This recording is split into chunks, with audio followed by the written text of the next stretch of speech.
Assalamualaikum warahmatullahi wabarakatuh. Kembali lagi bersama kami kelompok SMA Pembangunan Laboratorium UNP. Di sini kami akan membahas tentang tugas perancang dan pengembangan kurikulum, yaitu bagian demonstrasi kontekstual topik 5 yang bertemakan rancangan pembelajaran dalam UBD, lembar kerja E.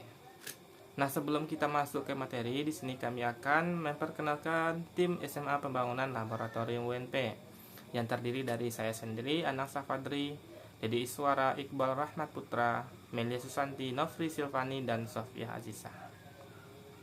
Where to adalah akronim yang digunakan untuk menggambarkan 7 prinsip utama pengajaran dan pembelajaran yang efektif, yaitu bagian E, allow opportunity for students to self-evaluate and reflect on learning, yaitu evaluasi, bangun peluang untuk evaluasi dan refleksi diri sehingga siswa dapat menilai kemajuan mereka sendiri dan mengidentifikasi area untuk perbaikan.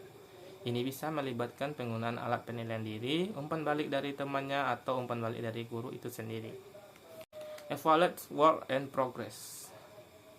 Dalam tahap ini, peserta didik diberikan ruang untuk mengevaluasi kemajuan dan menilai diri. Peserta didik harus diizinkan untuk mengevaluasi pekerjaan yang telah mereka berikan kepada guru melalui penilaian diri yang diberikan melalui rubrik. Terdapat 10 contoh rubrik. Yang pertama, apakah guru membuat persiapan mengajar khususnya materi yang bersangkutan? Yang kedua, apakah guru menguasai materi yang bersangkutan? Yang ketiga, apakah guru telah mengajarkan secara maksimal materi yang sesuai dengan kompetensi yang harus dikuasai oleh peserta didik? Yang keempat, apakah perilaku yang diukur pada materi yang ditanyakan dalam soal itu harus tepat? Rubrik kelima, apakah materi yang ditanyakan merupakan materi urgensi, kontinuitas, relevansi, dan ketercapaian dalam kehidupan sehari-hari yang tinggi? Rubrik yang keenam, apakah guru memiliki kreativitas dalam mengerjakan materi yang bersangkutan? Yang ketujuh, apakah guru mampu membangkitkan minat dan kegiatan belajar peserta didik, khususnya dalam pembelajaran materi yang bersangkutan? Rubrik yang kedelapan, apakah guru telah menyusun kisi-kisi dengan tepat sebelum menulis soal? Rubrik yang kesembilan, apakah guru menulis soal berdasarkan indikator dalam kisi-kisi dan kaidah penulisan soal, serta menyusun pedoman penskoran atau pedoman?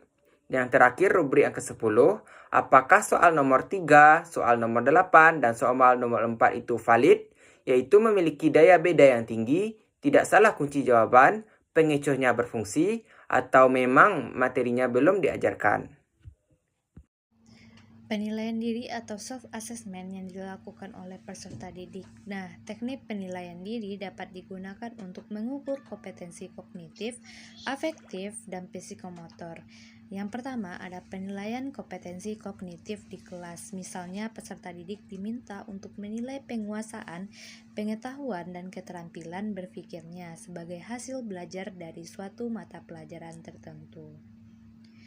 Yang kedua, ada penilaian kompetensi afektif. Misalnya, peserta didik dapat diminta untuk membuat tulisan yang memuat curahan perasaannya terhadap suatu objek tertentu. Yang ketiga, ada penilaian kompetensi psikomotor.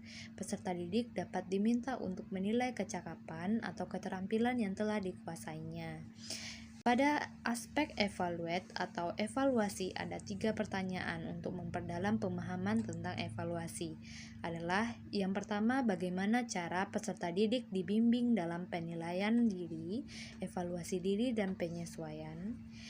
Yang kedua, bagaimana peserta didik akan terlibat dalam evaluasi diri, akhir untuk mengidentifikasi diri, menetapkan tujuan masa depan, dan memiliki semangat belajar. Yang ketiga, bagaimana peserta didik akan dibantu untuk melihat dari apa yang telah mereka pelajari dan apa yang membutuhkan penyempurnaan lebih lanjut. Pertanyaan yang pertama adalah, bagaimana peserta didik dibimbing dalam melakukan penilaian diri, evaluasi diri, dan penyesuaian? Yang pertama, guru memberikan pemahaman kepada peserta didik tentang pentingnya melakukan suatu evaluasi diri. Yang kedua, guru menyiapkan formulir evaluasi diri yang akan diberikan kepada peserta didik nantinya. Yang ketiga, guru memberikan formulir peserta didik pada setiap selesainya pembelajaran atau setiap selesainya pertemuan kepada peserta didik. Dan yang terakhir, guru mengarahkan peserta didik bagaimana caranya mengisi formulir evaluasi diri yang telah sebelumnya diberikan.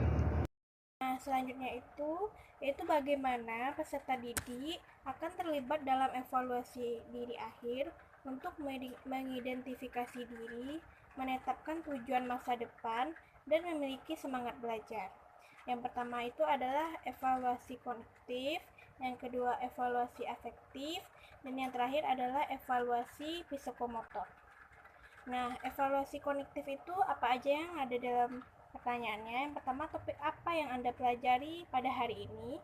Yang kedua, sejauh mana pemahaman Anda terhadap topik tersebut? Ceritakan topik tersebut secara singkat. Dan yang ketiga, apa yang menjadi pertanyaan atau kesulitan bagi Anda terkait dengan topik tersebut? Yang kedua adalah evaluasi afektif. Dalam evaluasi afektif, terdapat beberapa pertanyaan yang akan ditanyakan kepada peserta didik setelah pembelajaran. Yang pertama, bagaimana perasaan Anda selama pembelajaran hari ini? Yang kedua, adakah dari guru atau teman atau diri sendiri yang membuat Anda tidak nyaman selama pembelajaran? Yang ketiga, apa saja yang membuat Anda tidak nyaman? Dan yang terakhir, adakah dari guru atau teman atau dari diri sendiri yang membuat Anda tidak nyaman? Selanjutnya itu adalah evaluasi psikomotor. Pertanyaan pertama, pada pembelajaran hari ini keterampilan apa yang Anda pelajari? Pertanyaan kedua, apakah dari keterampilan tersebut Anda kuasai? Pertanyaan ketiga, jika Anda belum menguasai keterampilan tersebut, apakah yang menghambat Anda menguasainya? Pertanyaan keempat, adakah keterampilan lain yang Anda sangat kuasai terkait pembelajaran hari ini? Baiklah, selanjutnya yaitu bagaimana peserta didik akan dibantu untuk melihat dari apa yang telah mereka pelajari dan apa yang membutuhkan untuk penyempurnaan lebih lanjut. Di sini, peserta didik akan dibantu untuk melihat dari apa yang telah dipelajari dan yang membutuhkan penyempurnaan setelah bersama-sama antara guru dan peserta didik yang bersangkutan menganalisis hasil dari pengisian formulir. Hal ini perlu dilakukan agar peserta didik lebih memahami tentang kebutuhan dan kemampuannya melalui arahan dari guru. Kemudian, berdasarkan dari hasil analisis bersama, guru dan peserta didik melakukan